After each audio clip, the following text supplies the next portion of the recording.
Hey everybody, Brandy here from Brand Artist Studio, and I'm live.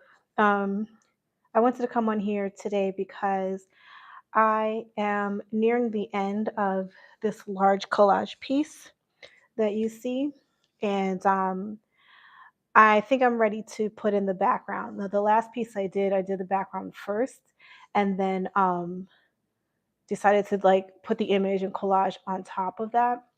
And each piece I make is a bit different.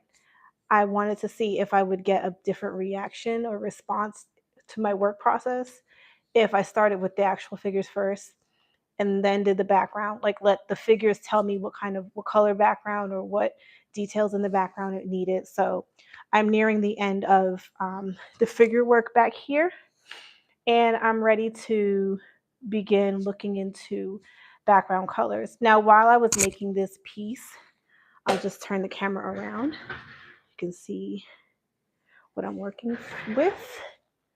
While I was working on this piece, um, I got the notion for like a very faded, soft pink, almost as neutral as this guy's hat.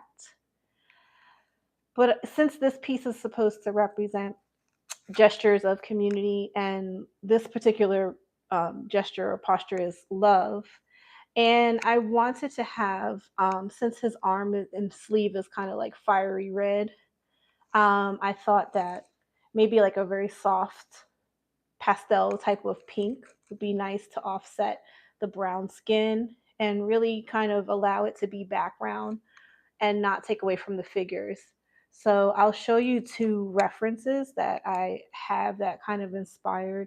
Well, they didn't really inspire the color choice, but rather once I figured out I want something kind of faded pink, I went to look through a few magazine tears just to help me solidify like what my choices were. So I'll turn the camera right back around again to show myself. You're in my studio. Um, oh, hi, Boone Fishing. Hello. Um, Welcome to my live. I was just talking about, hi, T Rose. I was just talking about how I'm going to add the background. I'm ready to add the background portion of this collage here. And I was inspired by the theme love, but I didn't want to take, hey, you're doing great. Thanks for saying hey. I didn't want to take away too much from the actual figures. So um, I will zoom down into this magazine tear that I found.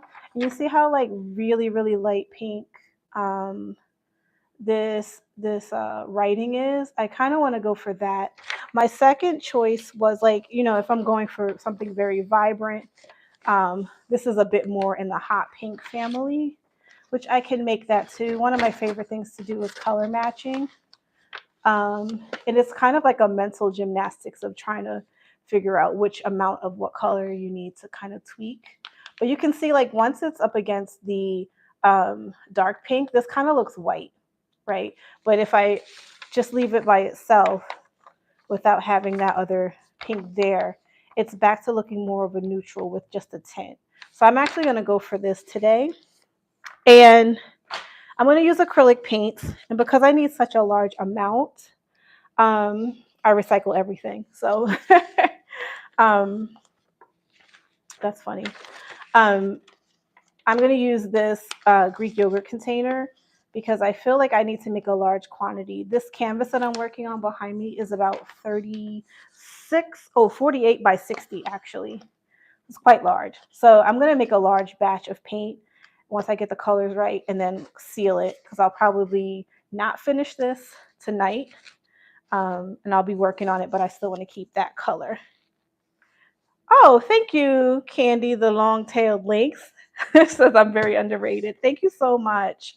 I thank you for your support and journeying along with me. So what I like to do when I work with acrylics is use the Liquitex products. And when I'm covering a large background, I use the Basics Acrylic Fluid because it spreads evenly and it doesn't leave those streaks. Like if you ever try to cover a large piece all at once, sometimes when you go back into it, you see the streaks from the last or the strokes from the last time you painted there.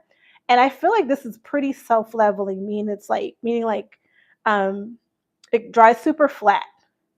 And if you make a large batch and go right back into it, you don't see the previous spot that you left. So I'm gonna go in with the Basics Acrylic Fluid. I'm gonna use a fair amount of that because um, I want to. No, because it's gonna be the base and I'm just making a tint here.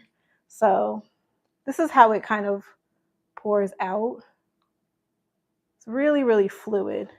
And this is a tiny bottle, so I'm going to use quite a large amount of this. And I'll just have to re-up and get more later.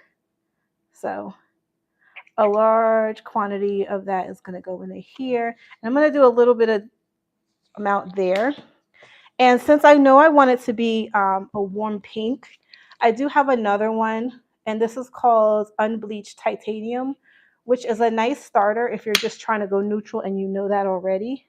Rather than the tweak with like lots of yellows and this and that, you can just jump ahead and use the unbleached titanium. And this is an opaque color. You know that because the box here is filled in, so that means opaque in Liquitex language. I think most of the Basics acrylic fluids are opaque actually. So I'm going to go ahead with my palette knife. And if I'm going too fast, give me like a 1 in the comments. I'm just spreading this out. So what I'm basically doing here is just using this part on my palette paper as like a mini lab. And then once I get that right, I'm going to like beef it up and do the same thing in my cup. So I've got a nice neutral here and it's kind of yellow. And I'm going to go ahead in and see two things. I've got from this line, this is primary red, boop. And I've also got medium magenta, cap treasure. So the only thing with using the red and the medium magenta that could be the downfall that you might find is that the red might be too orange and the magenta might be too violet blue. So we'll split this in half and do a little bit of experimenting. So this is the medium magenta. I just want a tint. I don't even really want that much. So I'm going in. And then I want to check again, how am I doing with that reference point that I had? I think I could go a little bit more pink.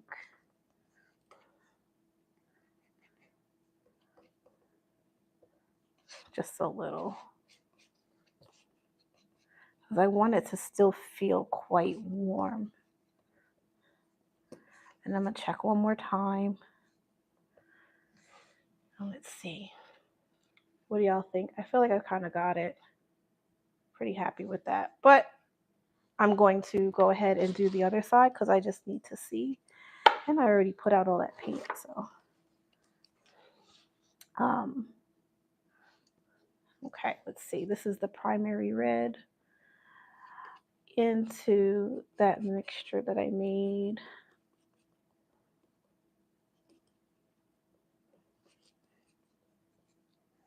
Let's see. Do y'all see a difference? I know with the medium magenta, it can be used as a primary, so you can use that with let's see, let me look at the line.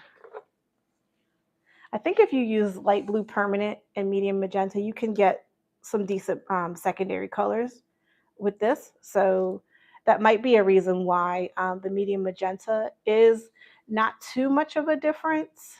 It is a bit warmer, but it's not too much of a difference. It's also semi-opaque. So that's a half a box full. Now I'm confused. I have confused myself. Let's see.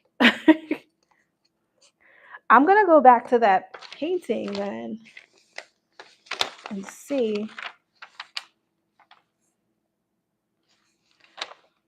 which one matches. I was really sold on this magenta, and now I'm feeling like this might be the winner. The primary red.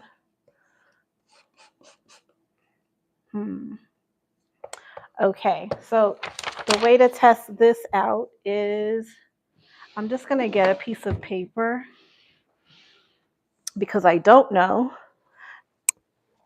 And I'm going to actually just paint some on a card, on a piece of paper. This is watercolor paper.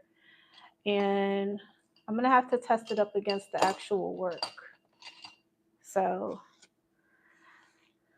let's see. This is the primary red mixture.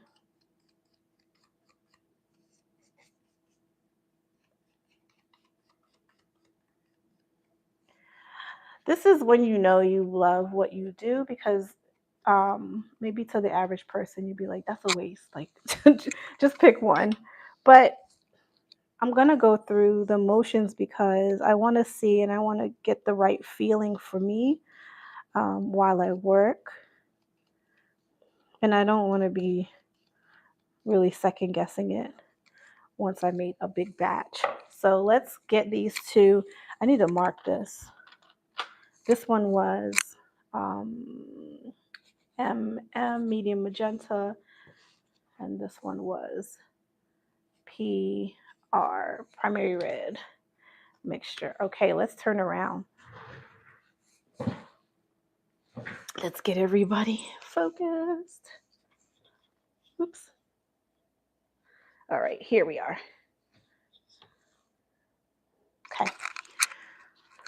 And we are about to see what's good with this couple here. Okay. So I'm going to go in and see.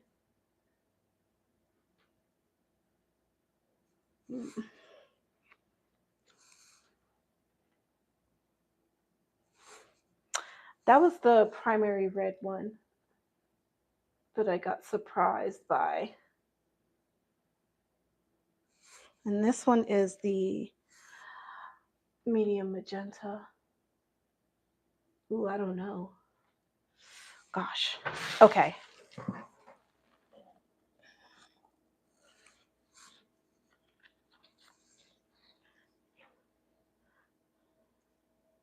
I don't know.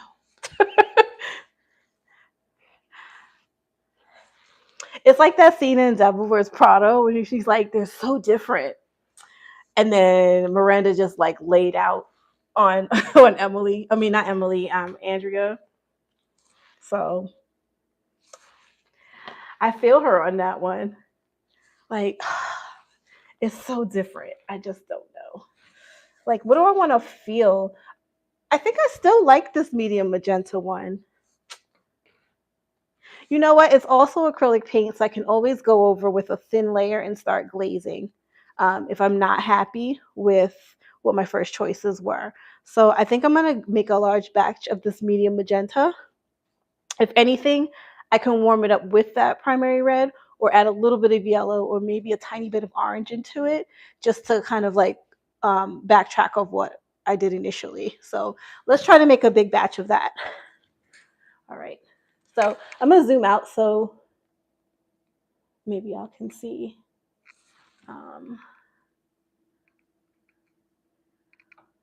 And I don't know if you can get into the bottom. Okay, so we'll turn around and get back down here. So what I'm going to do is put some of that unbleached titanium in there to warm it up, and then a small portion of medium magenta. I think I need more. And then when I do mixing, I like to use the back of a brush. Let me first clean the first part of it. I'm going to use the back of this brush and we'll see.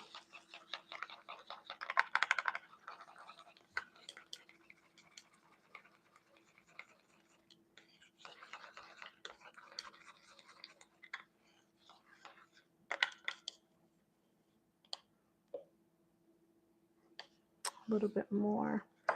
And I feel like this probably isn't enough, so I'm going to go ahead and add more titanium white and the unbleached titanium with more of that magenta and go in.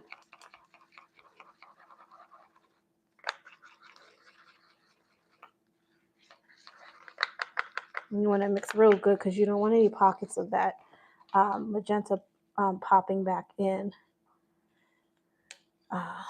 That's not cool. Okay, so the other thing is acrylic dries really fast. So what I'm going to do to slow that down and cut that to about 40% drying time is use some of this slow drying medium. So it says slow drying time by up to 40%. It does have like a honey or syrup kind of consistency. So it does what it says. I guess some people call it retarder if it's another brand, but they call it slow dry medium within the Liquitex brand. And this is pretty much how it comes out. And I'm going to just go ahead and add that directly into the paint. And I'm going to be pretty generous because I'm not concerned, even though it can kind of, I don't want to say thin out the paint, but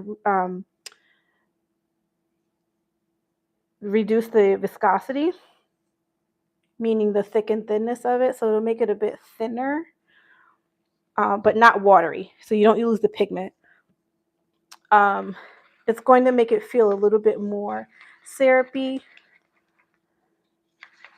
in the mixture.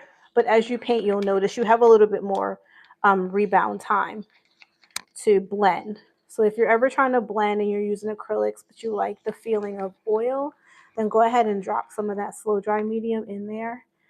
And you could use this in small batches, but because I know I want this large amount of color, that's why I'm putting it right into the container itself. And then just like incorporating that in there as much as possible.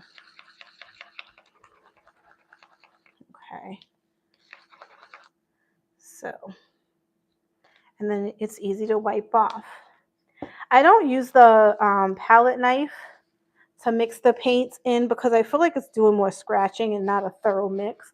And I like the way that this is shaped enough to kind of get it in there and mix a bit more thoroughly.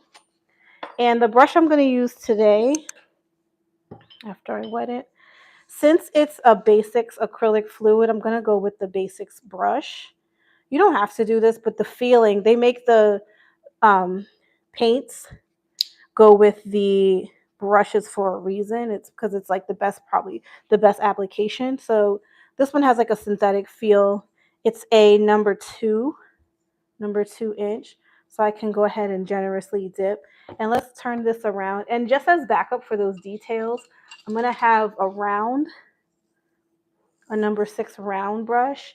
And then if there are any little corners, where's my filbert? Well, actually, no, I'm not going to do a filbert. I'm going to do like a bright brush. I think this is bright. Yeah. So you see how it's got like this squared tip? That'll help me get the corners. So I've got my 3 sizes I feel pretty comfortable about. And I'm ready to turn around and do my painting. Okay, so where should I start? I think I'm going to start by the couple's face. And hopefully you can see that. Okay. And because I said that, I'm going to actually get in here with the bright brush and use my finger as an anchor and do the detailing first around her headscarf.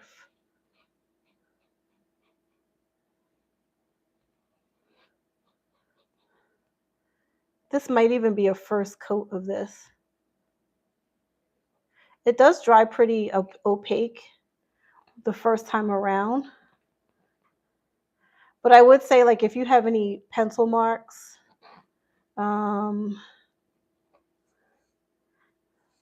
to cover that first with either gesso or cover it with white paint. Gesso is probably more economical, but cover those heavier. If you're a person that sketches with graphite before you start to paint versus sketching with your paint, which is another way. If you choose graphite, it's better to just paint over it with white rather than to keep rubbing into the canvas. And I'm pretty satisfied with what that's looking like right now. I really wanted something super subtle. And then I'll step back from it and see. Okay. So I will not be on here much longer. I just wanted to show you guys my process of trying to do some color matching and the best ways to use acrylic paint if you know you're going to paint something large, but you still want to get an even covering for your background. Starting this tonight makes me feel like the next day or something I could actually go in and have just like a super large brush and just go for it. Like I said, I'm not going to finish this tonight, and I know that. But what will help is that this is going to get saved with plastic wrap, and then I can come right back into it the next session. But I did want to make sure